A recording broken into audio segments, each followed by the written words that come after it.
जैन चौक कुछ सारी कमी है, कोई भी नहीं, आप कुछ नहीं, कोई रिश्तेदार नहीं आ सकता, कोई वैसे नहीं बंदा आ सकता, सब काम ठप हुए पड़े दुकान इसलिए हो रहा है क्योंकि रास्ता नहीं है यहाँ पे आने जाने का, पानी भरा पड़ा है, पानी की कोई निकासी नहीं, सारा खराब हुआ पड़ा रास्ता। कब से है समस्या?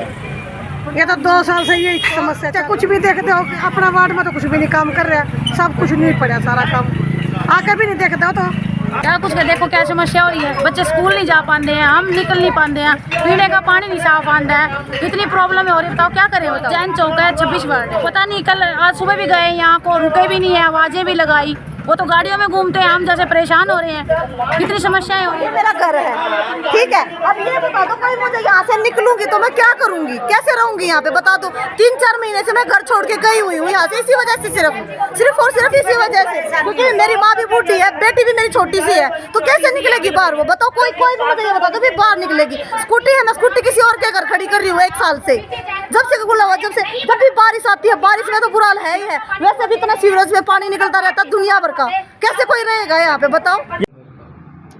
नहीं, मैं आपको बताना चाहूँगा कि हरिनगर हो, चाहे गाबा कॉलोनी हो, चाहे सिद्धार्थ नगर हो, सारी गलियाँ हमने बनवाई थी, लेकिन अमृत योजना के अंदर सारी गलियों को फाड़ दिया गया ठेकेदार के द्वारा, और बार बार कमिश्नर को, एमई को, जेई को कहने के बावजूद भी 11 गलियों में से 9 गलियाँ बन गई है, जिसमें से 1 नंबर और 6 नंबर गली बाकी है। उसमें ठेकेदार का कहना कि हमारे पास पैसा ख़त्म हो गया है, जो हमारे पास जितने का ठेका था हमने सारी गलियाँ उसमें बना दी, अब और पैसा आएगा तो गली बनाएंगे। हमने अपने वार्ड में बुला के कमिश्नर साहब को दौरा कराया, उनको दिखाया, खाली 1 और 6 गली नंबर नहीं है, ये तो सिद्धार्थ नगर की है। आप चलोगे सेक्टर 6 फाटक से लेके जैन चौक तक की 33 फुटा रोड, देवनगर, ये और हरिनगर की जितनी भी गलियाँ, सारी गलियाँ फटी पड़ी है। मैंने कमिश्नर साहब को सारी गली दिखाई है, उन्होंने मेरे को आश्वासन दिया कि 15 दिन के अंदर आपका काम चालू करा दिया जाएगा। अगर 15 दिन के अंदर काम चालू नहीं होगा, हम कमिश्नर साहब के पास दोबारा जाएंगे, धरना देना पड़े धरना देंगे, मुख्यमंत्री जी के पास जाना पड़े तो माननीय मुख्यमंत्री जी के पास जाएंगे। देखिए, माननीय मुख्यमंत्री जी ने पूरे वार्ड में, पूरे पानीपत में नहीं, पूरे हरियाणा में बहुत अच्छे काम कराए हैं, हर जिले में पूरा पैसा दिया है, पैसे की कोई कमी नहीं रखी माननीय मुख्यमंत्री जी ने। लेकिन अमृत योजना में जितने का, मेरे को नहीं पता कितने का ये ठेका था, किस हिसाब से ठेकेदार ने क्या किया था, उन्होंने हमें कहा था कि जो गली में हम सीवर डालेंगे आपकी सड़कें बना के देंगे, लेकिन उन्होंने सीवर तो डाल दिए, लेकिन गलियां सिर्फ गाबा कॉलोनी की बनी और सिद्धार्थ नगर की 9 गलियां बनी है, और कोई गली नहीं बनी।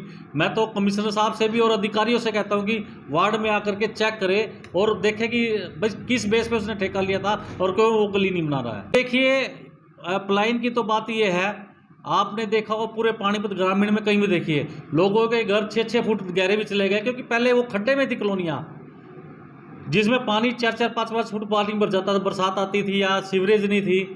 तो हमने एक बाड़े से एक तरफ से जो है उसको बनाया, किसी का मकान ऊंचा किसी का नीचा है। देखो, अगर हम गली बनाएंगे और उसमें पानी खड़ा रहे, उसका फ़ायदा कुछ नहीं है। अब हमने सारी सड़कें बनाई है, सड़कें इस हिसाब से बनाई है ताकि वो पानी रुड़क के सीधा आके सीवरेज में चला जाए। तो इस वजह से जिसके मकान नीचे आएंगे उसके लिए हम क्षमा प्रार्थना भी है, लेकिन अगर हम सड़कें नीचे रख देंगे फिर पानी भरा रहेगा तो सड़कें बनाने का कोई फायदा नहीं है। सूचना ये मिल रही है कि जिस प्रकार के टेंडर लगे वार्ड के अंदर कुछ कैंसिल करवाए गए, इसमें कितनी सच्चाई है? देखो, ये तो चलता रहता है, कोई करा देता है कैंसिल, लेकिन हम लगे हुए बार बार पीछे कमिश्नर साहब को बुला के दिखाया है और उनको बोला भी कमिश्नर साहब आप किसी के दबाव में ना करके आप बिना भेदभाव के आप सारे वार्डों पे काम कराएं। किसकी मिलीभगत लगती है, किसका पता नहीं, किसी की भी हो सकती है। हम अपने तरफ से प्रयत्न कर रहे हैं और ये प्रयत्न हमारा जारी रहेगा। देखो, सभी पार्टी मार्केट में आएंगी, चाहे वो आम आदमी पार्टी है, चाहे कांग्रेस है, चाहे बीएसपी है, चाहे इनेलो है, चाहे जेजेपी है, सभी आएंगे और सभी को हक है। मैं तो कहता हूँ अच्छी बात है वो इस तरह के मामले उजागर करती है ताकि हमारे अधिकारी ये देखें और जल्दी से जल्दी हमारी सड़कें बनाएं। एक जानकारी मिल रही है, जैसे हुड्डा साहब आपके पास आए थे, क्या आप बीजेपी से टिकट लेंगे? नहीं भैया, देखो, ये हमारे पारिवारिक राजनीतिक संबंध है, ये आज से नहीं, सन 2000 से हमारे संबंध है। देखो, हमने पानीपत में किसी से संबंध खराब नहीं करे, हमारे जेजेपी से भी है, इनेलो से भी है, कांग्रेस से भी है, बीजेपी से भी, सभी पार्टियों से हमारे संबंध है। पार्टी में तो आप आज 4.5 साल पहले हम पार्षद बने, हमारा कोई इरादा भी नहीं था इलेक्शन लड़ने का।